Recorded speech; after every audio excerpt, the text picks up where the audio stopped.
India is now the world's most populous country after overtaking China this year. But will its economy ever live up to expectations?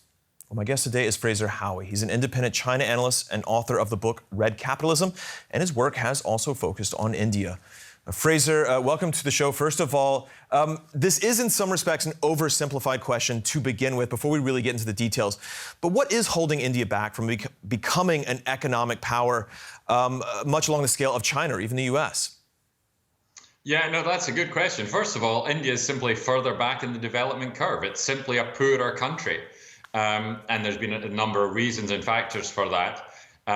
It doesn't have Hong Kong as well. When you look at China's growth, it doesn't have Hong Kong, which was a huge catalyst despite that growth. And it also doesn't have a sort of Deng Xiaoping reform agenda, which China had 40 years ago. So in that sense, India is playing catch up.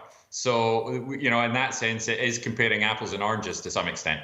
Deng Xiaoping, the Chinese premier who famously opened China up to the markets in the 80s. All right, let's take a look at sort of our background for this conversation.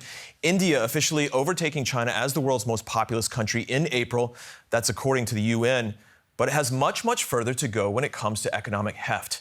Now, take a look at this comparison of economic output per capita in both countries. Now, these are World Bank figures you're about to see. You'll see that India has seen growth, but it's been modest. Now take a look at China, meanwhile, lifting off to more than $12,000 per person. Both economies were once comparable in this metric, around 1990 it looks like, then China took off around the early 2000s. The Chinese economy is now nearly 5 times the size of India's. All right, let's go back to Fraser Howey. As I said, both these economies around the same area, it looked like in 1990, and then suddenly this soaring sort of output by China. Why did China pull away? Okay, so very simply, if you make two mentions of two dates there, so the early 90s and then 2000. So in China's case, you had 1992 and Deng Xiaoping's Southern Journey, which really kick-started the whole reform and manufacturing process in southern China. So we're talking Xinjiang, Guangzhou, Guangdong province, over the border from Hong Kong. A lot of overseas Chinese in Hong Kong either coming back, setting up factories, looking for cheaper manufacturing bases, which were already in Hong Kong. So you had Hong Kong as a global manufacturing site. Before then, their costs are being squeezed as Hong Kong became more expensive, and you had this huge supply of labor across the border. And you had, most importantly, you had a government willing to embrace those policy changes. Okay, so that's the sort of the big driver there for China. A decade later, of course, you then had WTO entry and the reform agenda of Zhurongji, and that really drove another huge leg up in China, where it became the manufacturing capital of the world. And India's story is very different. First of all, they had huge problems, and they still do, with poverty and a very high birth rate. You simply did not have a reform-minded and sort of economic-driven economy or policy from the government. And you had the IMF or India having to restructure its currency in the early 90s, and completely redo their whole foreign investment framework to basically kickstart growth. So very different. And largely non-comparable sorts of countries. Yeah, and also the central control that Beijing has, of course, given the political setup there, is vastly different, obviously, from India. How crucial has it been that one party has been in control? And then also, you mentioned Hong Kong, itself very singular, a very distinct arrangement there, but also its port essentially into the wider world and for financing, for investment, things like that. I guess I'll go back to the first part. How critical is the political structure in China for the development that we've seen, that singular control by one party? Yeah, I never like to give too much credit to the CCP because it takes away the agency of individual Chinese who have ultimately built a successful economy and successful companies. What you did have in China, though, you had a very clear message from the top for reform and opening and having GDP growth, whether you believe the numbers and whatever, but you had economic growth as being a key factor, is how you define success within the bureaucratic system within China. That then was taken up at local and provincial levels, and there was a lot of experimentation. And you simply had, as many business people will tell you, you went to China in the 90s, and cities and townships were falling over themselves to try and provide opportunities to set up a factory, to bring growth, to bring jobs, to bring employment. And you simply didn't have that in India. And you could still, in many cases in India, you don't have that. There was a lot of suspicion, and remains a lot of suspicion, of foreign investment. And so India was just much slower to tap into that. Lots of bureaucratic hurdles to get over in India. And China was, we often call it a very pragmatic approach, but it was the GDP. High GDP growth meant you progressed in your career. And so therefore that meant that city mayors and provincial officials approved things, got things done, lubricated, plenty of corruption there, but it lubricated growth, as opposed to where in India, the corruption often just basically stopped growth. All right, so perhaps local officials falling over themselves to prove to the officials higher up that they were taking action. I would imagine that when China began this rapid development path, that education levels and infrastructure probably were nowhere near what they are today. How critical was that to bring those standards much higher? I believe education standards in China altogether are higher when you look at workers, at least on the whole, compared to perhaps India. Maybe you can fill us in. Sure. Well, what you had was, and again, education is a very fraught topic in China. There is, like in both cases, the countries are huge. We're talking a population more than twice in both cases the size of the EU and Europe. So in that sense, it's each country, India and China, are made up of, as effectively, lots of small countries, as it were, in terms of the diversity of education, etc. But what you did have in China was ultimately a large population of either migrant workers or even city workers who were educated enough that they could be used and put to work within factories. And you could argue about whether they got paid enough, whether they got enough share of the profits, etc. But the reality was, it was a major step up from where they were. They were, well behaved. They did as they were told. They were clever enough. They were trained enough. It was to basically play that manufacturer assembly manufacturer of the world role, and that was substantially higher than India was at the time, and China. So therefore, it worked for China, and we now know China is the factory of the world. It continues to be. Is Chinese education levels high enough to take China to the next stage of development? That's a much harder question to answer, because it's very, very patchy. Yeah, that focus on an export economy has come at the expense of domestic consumption. Beijing has signaled that it wants to increase domestic consumption in recent years. How serious is it? Well, the bottom line is it's not very serious at all, because you look at the share of the economic wealth going to households, it's small. The benefits, well, they've clearly benefited from where they were, and there's no question. Anyone who's been to China over the past 20, 30, 40 years see the growth in individual incomes. But as a percentage of GDP, it still remains far below where it should be, or where it would need to be for the consumer in a consumption-led economy to really drive growth. And so in that sense, too many of the profits and spoils of the economy are accruing to companies and to the state. All right, we want to talk a little bit more about India and its demographics. And for our viewers, when we look at Indian demographics, the country's youth stands out above all. The average age is 28, and in some regions that figure is much lower. There's also something else that's quite interesting. You're seeing it right now on your screen. In China, women participate almost equally in the formal workforce. In India, that figure is considerably lower, and it's even fallen in recent years. One caveat here, this is just the formal workforce and doesn't include things like labor in farm fields, domestic work, off-the-books work as well. Let's go back to Fraser Howey. Before we talk about other demographic sort of trends in India, what can we say about why fewer women work in India? I have to say that, my specialty is not demographics.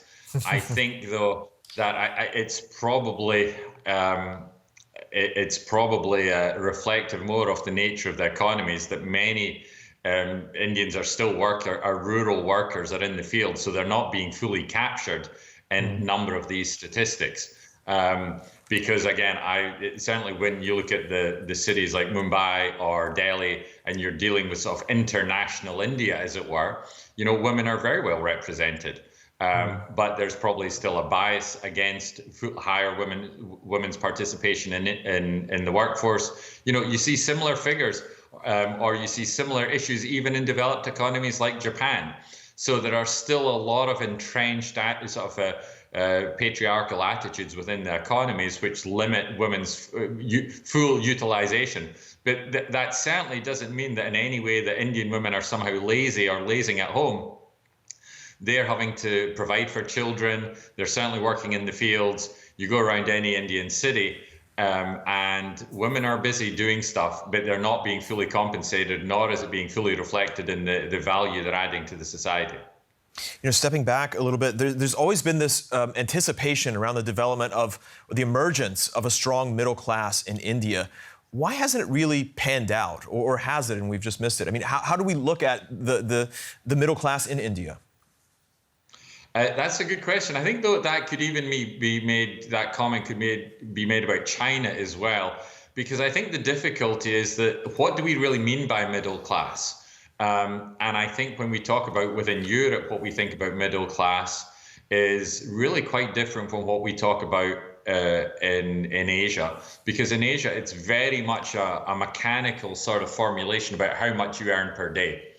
And that can still be a relatively broad and poor measure, I think, when you were using that phrase middle class. When I use it in a European sense, I'm thinking about expectations, education levels, whereas in Asia and India and China, I think it's a much blunter term that's not so well defined.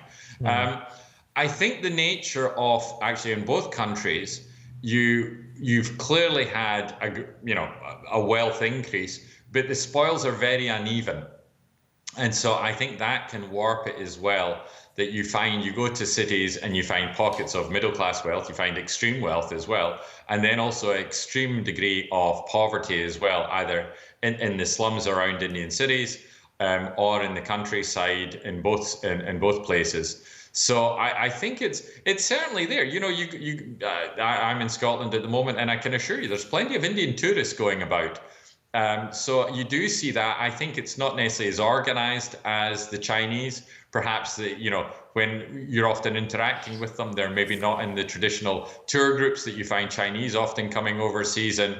So I think I think that middle class term is simply too broadly defined to be meaningful yet. And also, just very simply, India is a poorer country than China. So if you're simply looking on playing the numbers game at the moment, the per capita numbers are just not in India's, India just doesn't dominate there yet. India is playing catch up, and that cannot be forgotten. How meaningful is it when we look at India and we see that it's never really had as large a manufacturing sector as other countries? We look at China, for example, but it seems to have gone from much more, in many ways, sort of rural-based, sort of localized-based economy to almost a service, has a service sector that's really come on, and almost a retail, but there doesn't really seem to be that kind of manufacturing area. Is that meaningful in terms of when we talk about social prosperity, things like that? It is to some extent, of course, because that has been a very tried and trusted model that has served, basically the rest of Asia very well. And certainly served East Asia extremely well, because it allows that sort of basic manufacturing assembly side of things. It allows a lot of that sort of migrant population or rural farm population to very quickly improve their status. You're not going from being an Indian farmer to a call center worker overnight. It just doesn't work like that. Where you can largely, though, as many rural farmers did, literally went from the farm, moved to the city, and were being employed in a factory at substantially higher wages, able to save money, send it back to look after children, send other members of their family through college, etc. So it's a very accessible stepping stone. That said, like I say, the paths are different, and India was able to go to that sort of service center model, or service economy model, relatively quickly, of course, because they all spoke English. It was very easy to, outsource a lot of your work and your back office type of operations to area, whether it be Bangalore or other centres, Pune and whatever, in India, because you had a relatively educated and English-speaking population, which therefore meant it was a much more of a global population. That's simply not true in the Chinese case. That said, what you now do see India trying to play catch up with manufacturing, and certainly try to basically leverage the fact that people have turned sour on China because of the geopolitical and political changes that have happened within China and its attitude towards the world. That global population that India has, you made a great point in terms of being able to speak English, a much greater dissemination of English speakers, of course, in India. That also means that it's easier for them to go abroad, for their youth to go abroad, to work, to make careers overseas. How meaningful has that been for India to find enough jobs to keep these people at home? Or is that just the nature of the beast when you have such a strong English-speaking population, is that you're going to have them finding their opportunities at home when you can't provide it? I don't follow the exact numbers of overseas Indians and returnees and stuff, but from sort of my anecdotal experience, what I've always found is that many of the Indians I've come across who've come overseas to work, and I was in Singapore for many years, which is obviously a huge centre for many Indian sort of professionals and service professionals to come to. They always maintain their ties there, and we're always very keen to go back to India as well. So I think the English language does allow them to sort of, move seamlessly, as it were, from city to city or country to country. But they always kept those ties there, again, because India was growing, and that's where they have a natural connection through family or just business opportunity. So that's been, I think, very useful for them. And I think it will continue to be very useful for them. Obviously, China and India, very similar. It's very easy to make that sort of to look at them together, large Sure. Asian billion person plus populations, but they clearly have some very different and distinct advantages and disadvantages of the two. And I think India's integration into the broader world will continue, and as it becomes very seamless. And also allows India to access a lot of information very easily compared to the Chinese economy. I want to move on to another aspect of this comparison, and that is one of the concerns around India is its nationalist turn under Prime Minister Narendra Modi and the dominance of his ruling Bharatiya Janata Party, or BJP, which has been in power since 2014. Now, Modi has repeatedly appealed to Hindu nationalist sentiments in the population, even as we've seen violence against Muslims become more common there. The critics also accuse the BJP of targeting opposition politicians, including most recently Rahul Gandhi, a leading opposition figure convicted of defamation against Modi, which could in fact bar him from an election challenge. Yes, I think myself and many observers would look at that as a worrying trend, a worrying establishment. It's been going on for a long time. It's been no secret. But it's also, we see that in many other countries as well. And certainly when we look at China, we know the problems and the dangers of nationalism that we're seeing there. So no, it is a bit of a worry. I think particularly when it comes to the economy and the business case, the most obvious one has been the recent collapse or the precipitous falls of many of the stocks of the Adani Group, who, again, another Gujarati native, very close to Modi. And there was a lot of questions asked about what are the ties between the big corporates and the big corporate groups in India and Modi and the BJP simply too tight? Are they avoiding scrutiny? Is this sort of a crony corruption going on here? And I think that is a worry, because we do know that the best and most successful economies are open, they are welcoming, they're transparent, they're diverse and whatever. And India is a very diverse population. It does have a very large Muslim population. It has been riven by strife in the past, and you could certainly see these being more than just flashpoints in the future, and certainly very destabilizing for foreign investors. Again, when you're thinking about, if we're making that China comparison and the idea of India playing catch up, one of the things which foreign investors all loved about China was the stability aspect. They could go there, and for many, many years, they sort of ruled the roost and had a lot of, endless supply of cheap labor, very stable political situation, didn't get bothered by all those, those human rights concerns, which of course are hugely important, but businesses don't want to worry about those things. They want a nice, stable environment. And I think this is a worry in India, that some of these tensions can flare out of control, that you have India not only being the world's largest democracy, but does India become an illiberal democracy, which becomes just a much more, worrying trend, both domestically and then internationally. Stepping back and looking at the geopolitical level, India has positioned itself as a bit of everything. It's a champion of emerging economies, but it also has, intensive business and trading ties with the West. Is it just hard to pin down exactly where it belongs, or is it sort of silly to try and categorize it? There have been calls for India to be brought into the G7, for example. What do you see?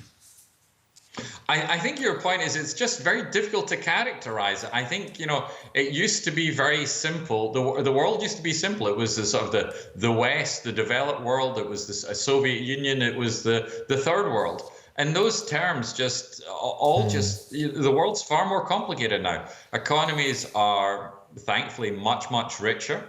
India is a very different place from where it was before. It covers a whole host of things. It clearly is a democracy. There are votes. There are people get voted out of power. BJP gets voted in, but it can also get voted out. So it's very difficult to pin down, and particularly when you think of geopolitics with India, it's there as part of the Quad, along with the US, Australia, and Japan, which is basically a sort of a loose grouping, largely challenging or looking to, keep China in check. And yet at the same time, there are real concerns about, is it going the way of places like Turkey, where you have a very authoritarian figure who's going to look to sort of stoke religious differences and sectarial differences. So it's difficult. I think it's very difficult now to pin it down. What I think we now need to accept, though, is that if you go back 20 years, the future in Asia was very much, it was always seen as China's sort of future, the China century.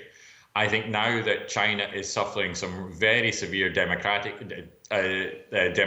issues, you now have India is simply going to play a much more substantial role going forward. The demographics are in its favor.